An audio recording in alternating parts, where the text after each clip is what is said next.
Thank you. We stand here together this morning as clergy from a broad spectrum of faiths. Joining with us in solidarity are more than 75 ministers, priests, rabbis, imams, pastors, religious scholars, and leaders from across the province of British Columbia, and indeed across the whole of Canada, who have joined our call of conscience and signed our letter calling on the Canadian government to immediately issue temporary resident visas to U.S.-bound refugees holding valid U.S. visas stranded at U.S. ports of entry or in transit as a result of the presidential executive order on refugees and immigration. Each of our scriptures and holy books tells a story of having been refugees and strangers ourselves, having been outcast or persecuted. These sacred texts teach that there are, and that we are to remind us that we should see ourselves in the suffering and misfortune of others, because we were once them. We are all immigrants. To some degree, we have, every one of us, been the other, the widow, the orphan, the stranger. We have been here before, and we have promised and we have prayed that this would never happen again. Not in 2017, not in North America. These are refugees who are fleeing war-torn countries. These are immigrants holding valid U.S. visas for travel. These are our brothers and sisters. To obtain the visa they hold in their hands, they have gone through years of extensive screening and processing, and now, at the moment when they arrive at Freedom Shore, the U.S. government, on the direct orders of President Trump, closes its doors to them. We will not stand idly by. Canada cannot stand idly by. We know of our own nation's history when none is too many was our response to Jewish refugees fleeing Nazi Germany. We stand just steps away from the memorial to the Komagachi Maru incident. We cannot go back. The world cannot go backwards. There is nothing to be made great again by those dark chapters in world history.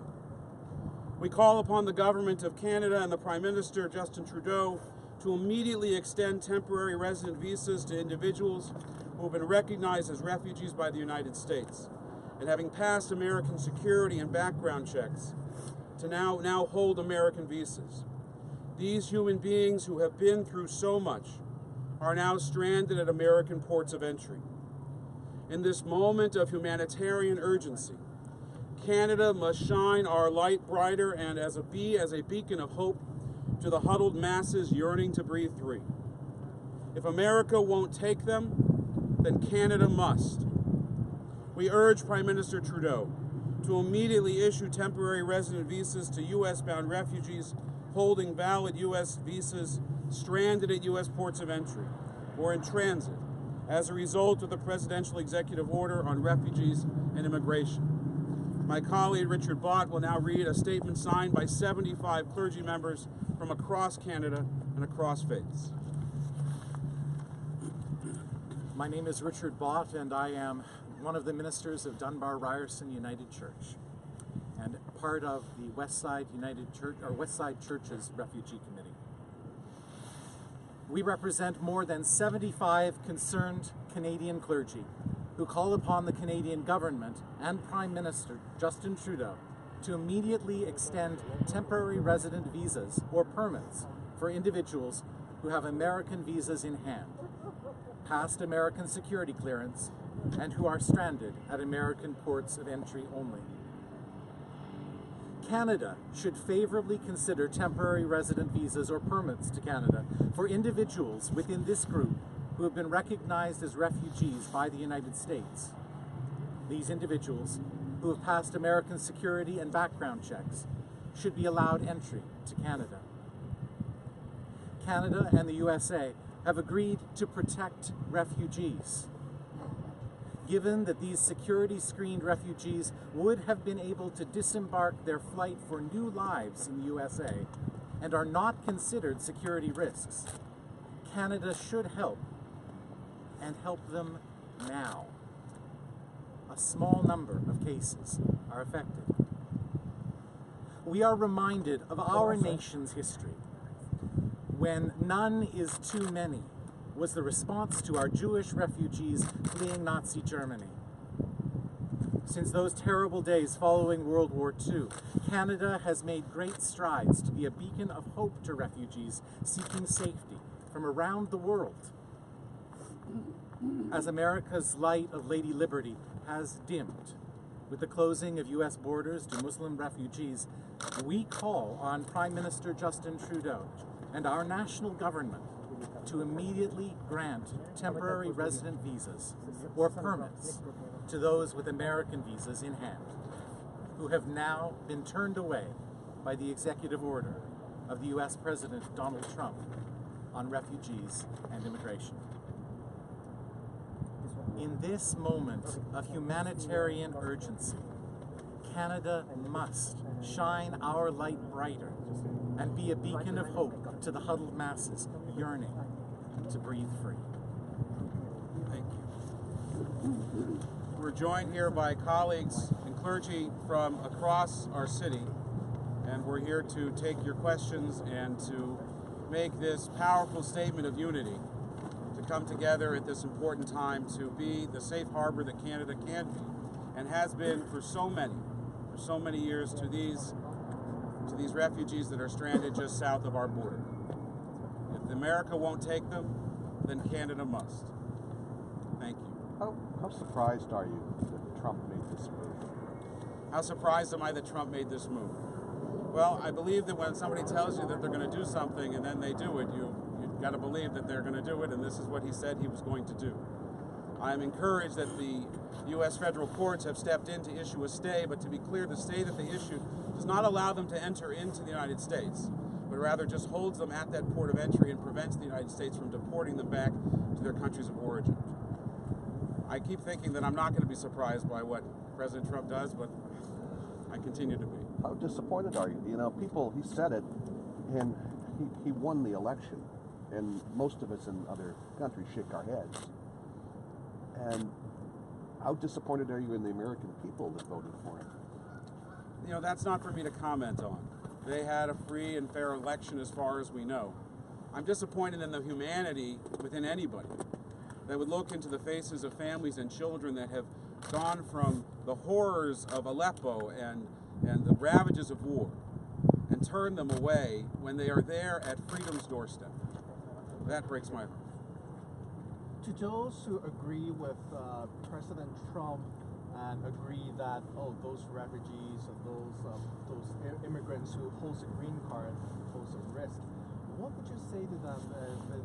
Is a safe thing for Canada to do to get them into Canada? Rabbi Philip Bregman, Director of Hill LBC. Can we bring you identify yourself, sir? I'm Rabbi Philip Bregman. I'm the Rabbi Emeritus of Temple Shalom, but the Executive Director of Hill LBC, a Jewish student organization on 7 different campuses throughout the province.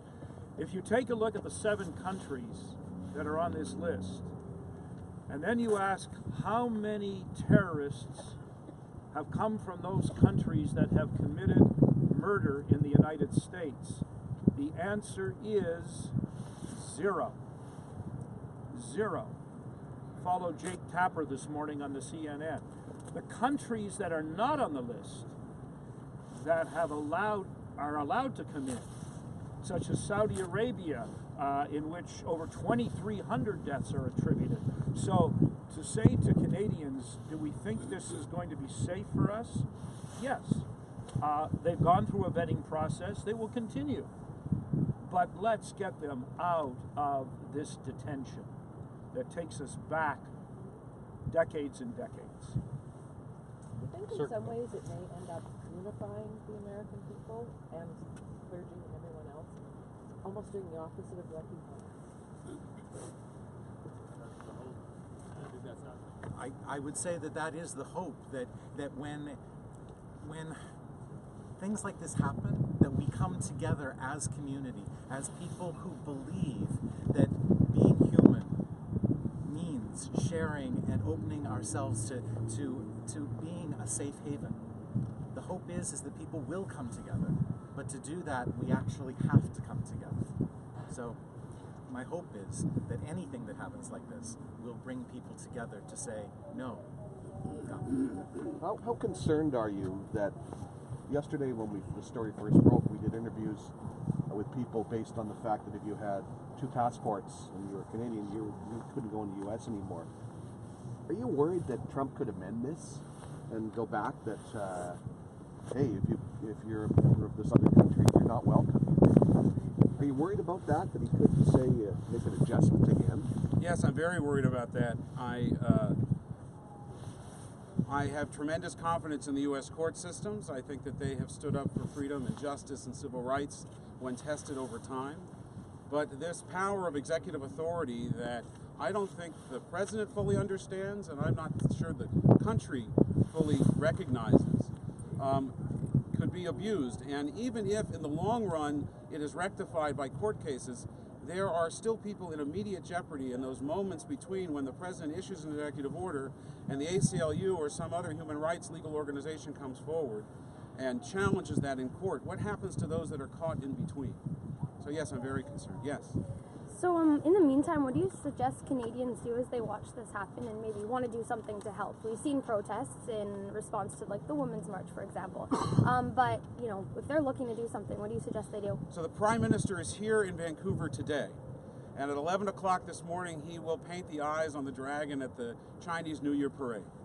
He needs to hear our call. He sent a beautiful and wonderful message via social media yesterday that the whole world embraced. It was retweeted and sent all around the world, and it was a lovely platitude and tremendously empathic. But it doesn't get them in the country. He can issue the visas. They need to call upon their MLAs. They need to call upon members of our government. They need to call upon our Prime Minister to issue the visas. If they were good enough for the United States, those visas, let them be for Canada. Let them come. Both of you have quoted the inscription on the Statue of Liberty. What does that inscription mean to people seeking refuge in the United States now in light of this order? I can tell you what it has meant to my people that came from the Pale of Eastern Europe, that to see that Lady Liberty in the harbor was, that was to arrive at hope, to arrive at a new promised land. That's how we speak about America in modern literature today, as a new Zion, as a new promised land. And that light is dim. And I fear that if the Statue of Liberty were to be personified, it would hang its head in shame. Could you just list some of the religions that are represented here today? Absolutely. So we have Sikhs and Hindus and Muslims and Jews and Catholics and Christians of all varieties. And who am I missing? Did I cover it all, more or less? And human beings. You know, I think that is really very important in human beings, because in the end of the day, there are not different races, there is just one, the human race. And those people at those ports of entry, those are human beings as well. They're not refugees, they are people. They are people looking for a home. And if America won't take them, then Canada must. Thank you all very much. Thank you. Oh, Canada, our home and native land, true patriot love, in all thy sons command. With glowing hearts we see thee rise, the true north, strong and free. From far and wide, O Canada, we stand on guard for thee. God keep our land glorious and free. O Canada, we stand on guard for thee. O Canada, we stand on guard for thee.